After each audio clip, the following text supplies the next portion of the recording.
Yo, what's going on, guys? This is Mios and welcome to my Chaos Lightsworn deck profile. So I'm uploading this at the exact same time as Sam is uploading his replay video from Ideo Pro Ignis. So if you're from Sam's channel, welcome to my channel. I make combo videos, deck profiles, and test hand videos every single day. So make sure you like, comment, and subscribe if you don't want to miss any of my upcoming videos.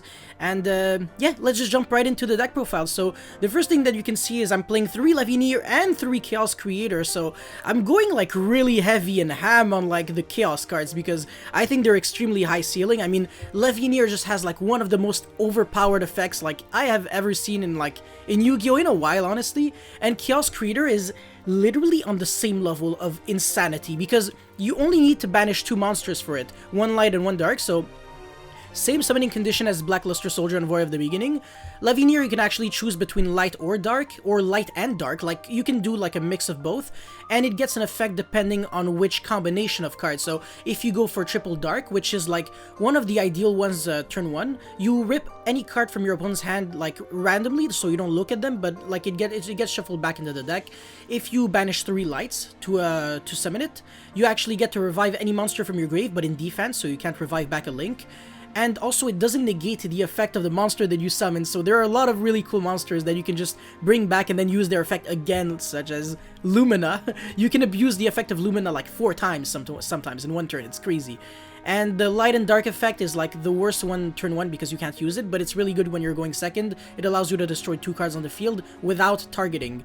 And the Chaos Creator, basically you can take 3 of your banished monsters with different names and then like put 2 of them back into the deck, and then 1 of them you special summon it, and the effect once again isn't negated. So my combo is that I actually summon Archlord Christia and I actually set Imperial Order with the Curious Griffin combo. So if you haven't watched Sam's video, go check it out right now because he basically just showcased like the execution, but I'm going to make a test hand video tomorrow and you probably don't want to miss that, so, you know, another reason to subscribe to my channel.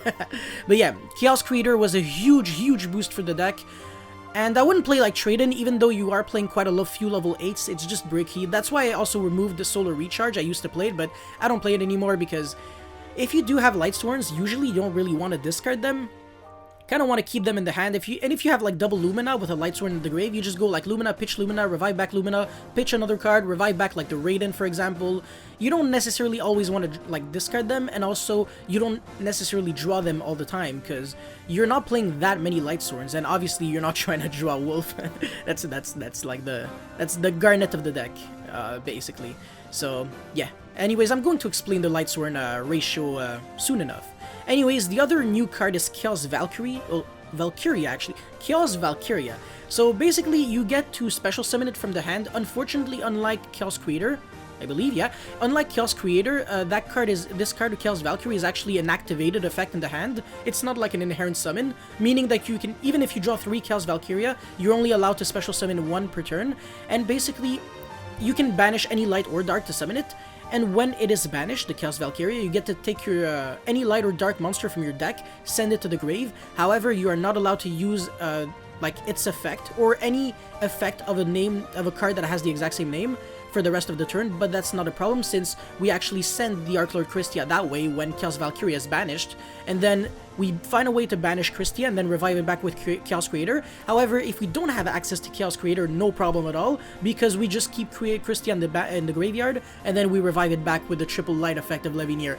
That's why I actually explained all those 2 cards before I started, you know, going to these cards. So now you understand how incredibly easy it is to like have consistent access to Christia. And Imperial Order, I mean, is just 3 monsters with like the same attribute but different types for Curious, and then you basically just link it off with another monster, like granted the Griffin is actually linked to a monster, and then you can reset back the Imperial Order. So very easy. And by the way you get consistent access to these 6 cards is honestly shockingly just much easier than you think, thanks to this also kind of new card, but unfortunately it doesn't exist technically yet. It's going to like actually start existing in Rise of the Duelist, I believe. So basically it's a level 8 synchro. The name is Chaos Ruler, the Chaotic Demonic Dragon. That's a tongue twister. I mean, not really, it's just a very long name. Nothing compared to the DDDs, but still.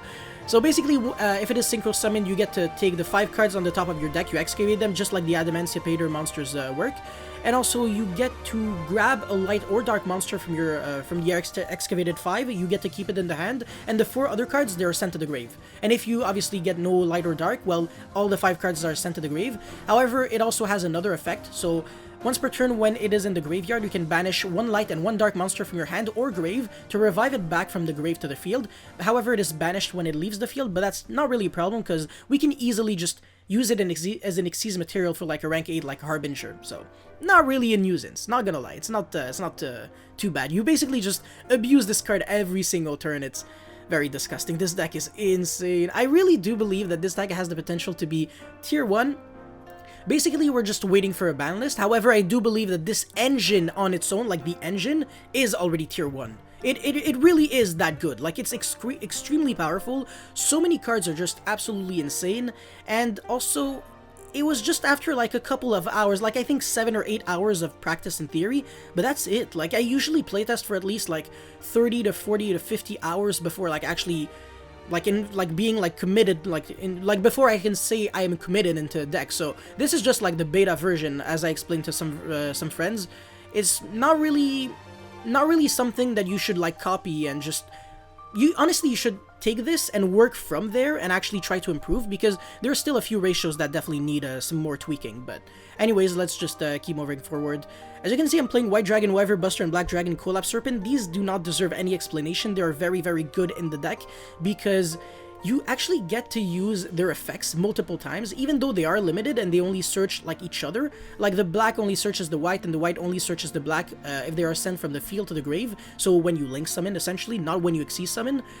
But that's not really an issue thanks to this new spell, Chaos Space. So basically it has an effect. It has an effect also on the field, like when you activate it from your hand, but it's not too great, honestly. But the effect in the grave is super overpowered. You can banish it from the grave and then take any like light or dark monster that is in your banished that cannot be normal summoned or set, and then you basically put it on the bottom of the deck and you draw 1 card. So what you do is you link off the White Wyver Buster, for example, you search the black, and then you find a way to banish Wyver Buster, for example, like special summoning the black.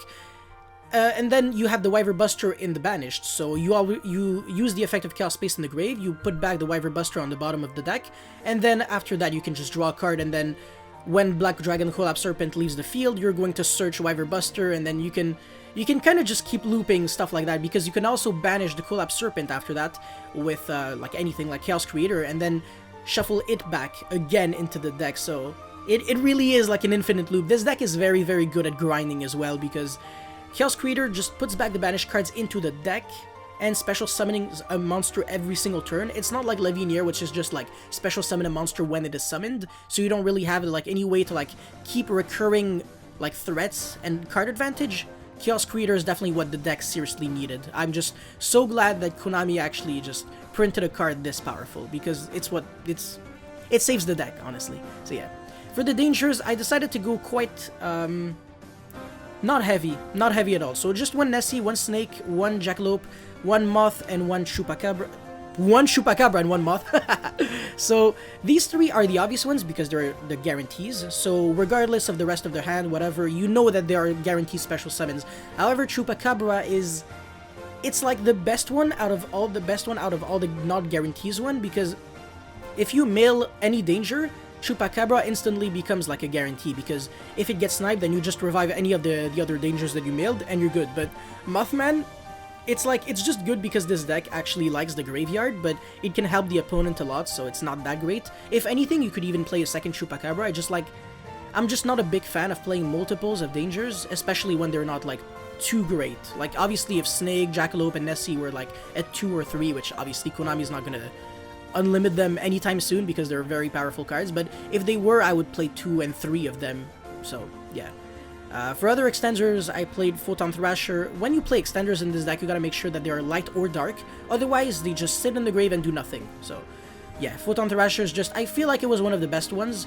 Shade Brigandine was also an interesting one, but it doesn't have like a type or attribute in the grave, it's just a trap card in the grave. On the field it's a good card, but it's not what I needed at all. And obviously, yeah, sure, you can draw this like off of a card, but I don't know. I'm going to see in the test hand video that I'm going to upload tomorrow if this is actually an issue, and if it's not, well, whatever. So yeah. 3 Wolf, 3 Raiden, 3 Lumina, super obvious. I mean, you're desperately trying to get to Raiden because it's a tuner so you can make Needle Fiber, but also because it's a level 4 tuner, so you can make Chaos Ruler, the Chaotic Demonic Dragon, and you kind of win when you summon that card because it just... it fuels your grave with 4 cards and gets you a card in your hand, and it special summons itself. Like, what? For like a level 8 synchro, it's just way too much. I can't think of any level 8 synchro that has an effect that's like comparable to that card. It's obviously infinite times better than like Borolo Dragon, so Boral Savage, yeah, not Borolo Dragon. So yeah, Lumina, of course, you can use the effect multiple times because it's just a soft once per turn. So if you can go Lumina, revive back Lumina, revive back Lumina, revive back Raiden, boom, boom, boom, boom, boom, boom, boom, and phase mail 15. No, I'm just kidding. You're never gonna do that. I used to play Dante, but you definitely don't need Dante because most of the, like when you're popping off, it's basically because Needle Fiber gets you to the Chaotic Demonic Dragon. But yeah, by the way, if you're confused, don't worry because I'm uploading the test hand video tomorrow. It's just gonna solve like it's just gonna clear every doubt in your mind, so don't worry. And the O-Lion is just the card that you summon off of O-Lion, Needle Fiber. Jesus, oh my, what's going on with me? I need some sleep, honestly. But it's the only one that you can summon anyways, so if you draw O-Lion, it's not the end of the world, because it's not like Auradon where it has to summon from the deck. The Needle Fiber can just summon O-Lion from the hand, so you're definitely fine. For the spells, Upstart, because playing over 40 makes no sense. I dislike that logic. Monster Reborn, of course. I don't like World Legacy Succession, especially not in this deck. It makes no sense. Charge of Light Brigade. Not only is this like a Rhoda, that's not once per turn, it also sends 3 cards from the top of your deck for cost. So even if it does get ashed, it's fine, because you can just, like, I mean, the best case scenario is that you mill 3 Wolf, but obviously I don't think anyone's skillful enough in Yu-Gi-Oh! To be able to do that, so yeah. 3 Chaos Space, I'm definitely not too fan of playing 3, because like I said, it's just a good card to mill, but the actual card itself is just not necessarily good to like activate from the hand, so yeah. And of course for the traps, Gravedigger's Hold and Imperial Order. I mean, Gravedigger's Hold is for Rafflesia, so you can actually negate hand traps like Nibiru, and Imperial Order is what you set with Griffin. So yeah, gonna go for the for the extra deck real quick. So Chaos Ruler, the Chaotic Demonic Dragon. If he don't Dragster, I don't summon it too often, but it's basically when you have like Raiden, the level 4 tuner, with like a level 3 non-tuner like the Mecha Phantom Beast O-Lion token, or Lumina, or Danger Snake, or Jackalope, stuff like that. So yeah. Garden Rose Maiden, this is also involved in the combo. This can revive Chaotic Demonic Dragon from the grave, so very sick card. Martial Marcher, because of Needle Fiber and Link Cross. Harbinger, because obviously you play so many level 8s. You can exceed Chaos Ruler with like Levinier, or... I used to play Bigfoot. I don't play Bigfoot anymore. It's not that good, so yeah. Minerva has a lot of inherent synergy. Obviously, it can get you started, because sometimes you just need like some, just a tiny bit of mills, and then you just can explode out of nowhere. And also, going second, you can crash and destroy cards. So yeah, you can draw cards and destroy cards. And basically mail 6 cards in one turn with Minerva. So it's really, really good. Rafflesia is what allows you to play through like Nibiru and hand traps. I already explained this. Yeah. Griffin. Appaloosa, of course, obviously. Once again, involved in the combo. Curious. Unicorn and Masquerina, I never really summoned them. Honestly, I don't even know why I'm playing them. They're kind of just placeholders. You can play like anything instead, but whatever. Phoenix, Needle Fiber, Link Cross, blah blah blah. Yeah, nothing too spicy here. For the idea section, I have Bigfoot and Thunderbird, obviously, because they're the other like respectable dangers. I'm not a big fan, once again, because going first, which you are going to be going first 50% of the time because you want to go first when you win the dice roll, these cards, if they get sniped, they do nothing at all, and they have a 0% chance of doing nothing, unlike these two, which at least can kind of do something in a way, but these two just, hell no. Just no. Yeah.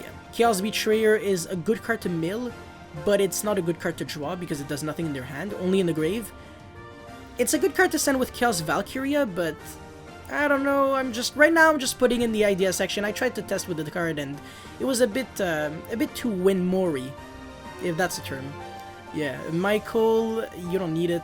Hard Earth, Draglubion, and like Numeron Dragon, these cards just conflict with the deck because basically Draglubion, once you use the effect, you can only special summon once for the rest of the turn, which conflicts with the fact that you're also summoning Christia off of Chaos Creator. So if you summon Christia first, you can't make Draglubion.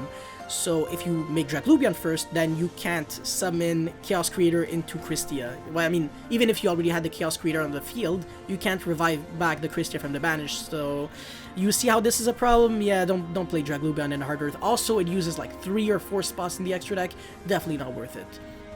Dweller, you don't need that. I mean, when you're making a rank 4, you're trying to make like Rafflesia ASAP, because you don't want to like get debuted. That would be like worst case scenario.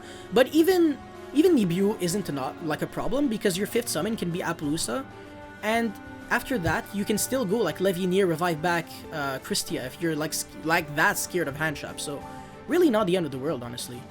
Scaldeat, I don't even know why this is here. Union Carrier for the Buster Destruction Sword, but who cares? Masquerena, why do I have them? Anyways, that's pretty much it for the deck profile, so thank you very much for watching, and once again, don't forget to like, comment, and subscribe, and yeah, thank you very much, and I'll see you next time. Peace!